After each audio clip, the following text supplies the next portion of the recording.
We're back with Limor5, and we're talking about this whole concept of POS trolling. And Limor is actually shedding some interesting light on here, putting some definitions on the board as well. And you know, this whole idea about POS systems, and it's one of the things we actually did with the InfraGard interns here as well, Limor. I'm not so sure if you're aware of that.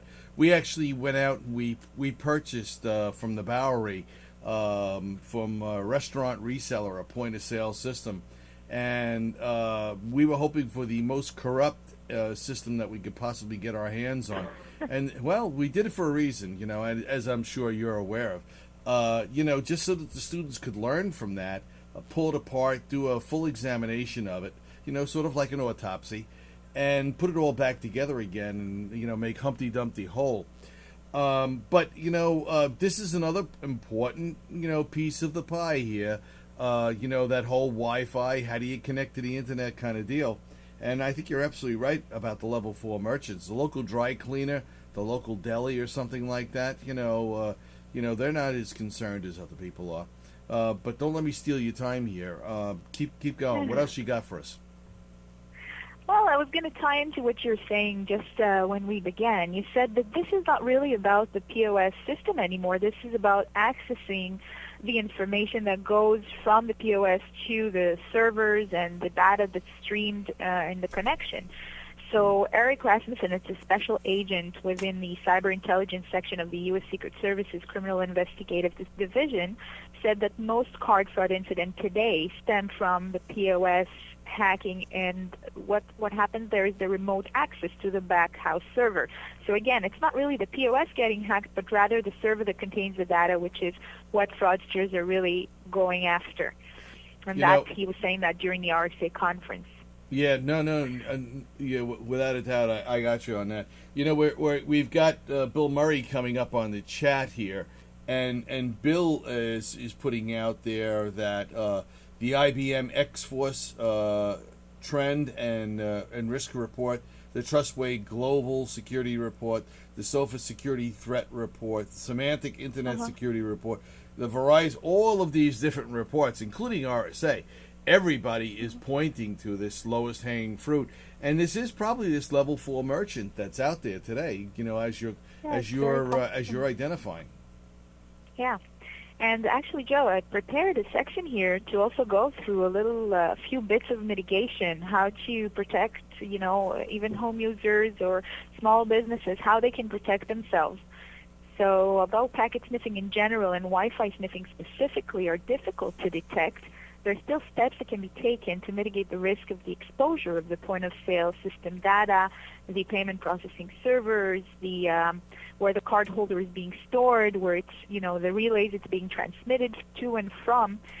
So if we're going from the very obvious and very basic and onwards, we're going to presume that hackers are always looking for some sort of a vulnerability. So the most basic is, of course, to have an antivirus and anti-spyware software up to date, enable the firewall, have automatic updates on the computer, delete software that is not being used, and also the computer that, you know, is going to store the information has to be kept really clean. In other words, not running any sort of unnecessary programs like instant messaging and peer-to-peer, or, you know, there's a lot of Java vulnerabilities. So if it's not a necessity, it would be better to keep that computer clean and not overwork it with this sort of more fun programs that are not necessarily obligatory. Have no open connections. First of all, if somebody has a Wi-Fi connection there happening, it should never be open. It should have passwords, and it should have strong passwords on the resources, changing them periodically and following the guidelines for that.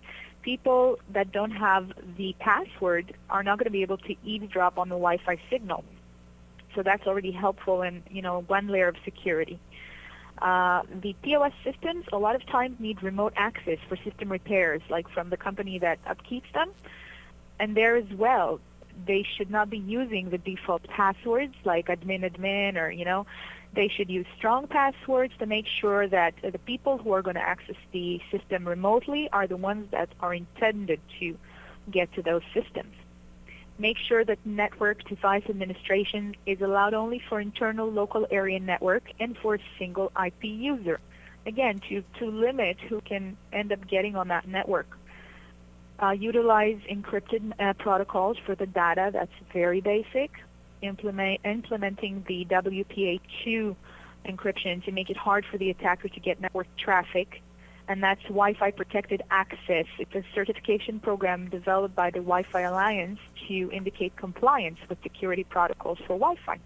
Right. Advanced users that have networks or those who have tech support can use packet sniffers legitimately to detect any network intrusions, and they should monitor their firewalls and logs for suspicious traffic, especially with outbound traffic going somewhere else.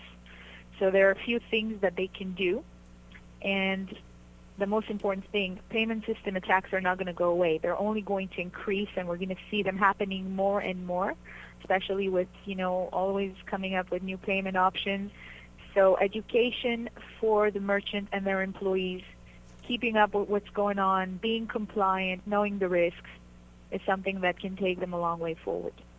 Let me ask you, Limor, have you compiled this list and sent it to me already? Have I not seen this? I'm sorry, you're getting cut off, Joe. I couldn't hear you. Oh, that's okay. This list that you just provided for everybody, Yes. is this written so that I can send it out to our small businesses? Yes, absolutely. Okay.